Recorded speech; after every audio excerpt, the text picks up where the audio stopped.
बड़ी खबर उत्तर प्रदेश से आ रही है, जहां पर पुलिस ने राम मंदिर ट्रस्ट के जनरल सेक्रेटरी चंपत राय और उनके परिवार की छवि को कथित रूप से खराब करने के आरोप में 3 लोगों के खिलाफ बिजनौर में एफआईआर दर्ज की है। ये शिकायत एक फेसबुक पोस्ट को साझा करने के बाद दर्ज की गई है। आपको बता दें कि ट्रस्ट के जनरल सेक्रेटरी चंपत राय के भाई की शिकायत के आधार पर पुलिस ने आईपीसी की अलग अलग धाराओं के तहत मामला दर्ज किया है।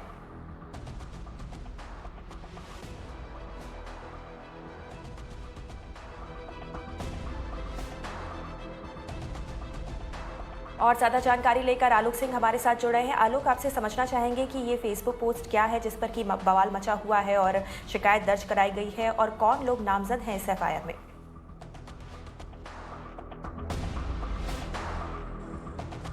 जी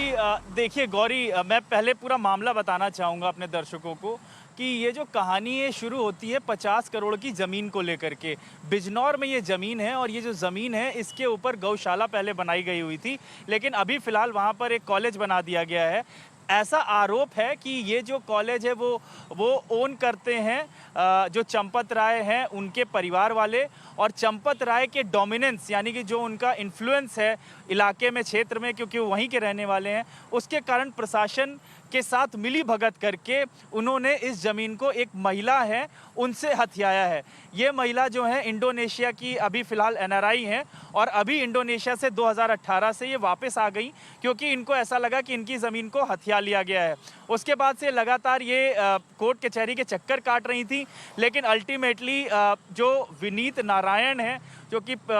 जो अगर कहा जाए तो नोन पत्रकार भी हैं और फिलहाल अपनी वेबसाइट और कई चीज़ों में काम करते हैं, उन्होंने इस फेसबुक पोस्ट को लिखा और उस महिला की सारी जो जिस तरीके से चंपत राय के ऊपर आरोप लगाया कि चंपत राय ने अपने परिवार के लिए ये ज़मीन हथियाई है, उस महिला की ज़मीन थी और हथिया करके उसके ऊपर एक कॉलेज बनवा दिया, और ये सारी चीज़ें उसमें लिखी गई हैं। और इसी को लेकर के जब चंपत राय के जो भाई हैं उन्होंने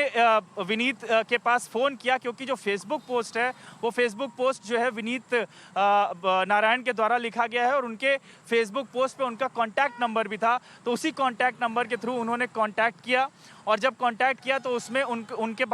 आपस में जो बातचीत हुई उसका विवरण भी एफआईआर में किया गया है। ऐसा बताया गया है कि विनीत नारायण ने कहा कि हमने जो फेसबुक पोस्ट लिखा है उस महिला के कहने पर लिखा है, तो इस कारण से उस महिला को भी नामजद किया गया है और महिला के एक साथी है उसको भी नामजद किया गया है, और साथ ही साथ विनीत नारायण को मुख्य आरोपी तो बनाया ही गया है। तो इस तरीके से धाराएं लगाई गई हैं। खास बात यह है कि लगभग 15 आईपीसी की धाराएं लगाई गई हैं, जिसमें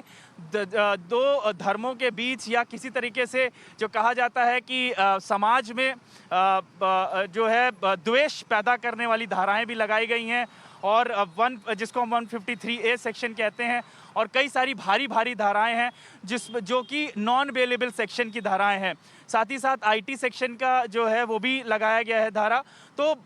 लगभग एक तरीके से कहा जाए, क्योंकि चंपत राय जी काफ़ी फेमस आदमी है, ट्रस्ट से जुड़े हुए हैं, राम मंदिर ट्रस्ट को हमें मालूम ही है कि किस तरीके से उनके ऊपर एक और आरोप लगा था कि मंदिर की ज़मीनों को किस तरीके से जो कम पैसे की ज़मीन थी उसको हायर रेट में ख़रीदा गया। तो ये सारी चीज़ों को देखते हुए काफ़ी अहम ये जो घटना है, ये घटनाक्रम है वो माना जा रहा है, क्योंकि बिजनौर के ही रहने वाले हैं चंपत राय, और वहाँ पर ही उनके खिलाफ जब फेसबुक पोस्ट लिखा गया तो एफआईआर दर्ज की गई है। अब देखना ये होगा कि विनीत नारायण की गिरफ्तारी होती है या महिला जो हैं उनके साथी उनकी गिरफ्तारी होती है या नहीं होती है। फिलहाल जो बिजनौर पुलिस है उसका ये कहना है कि हमने एफआईआर दर्ज कर ली है और मामले की जाँच कर रहे हैं।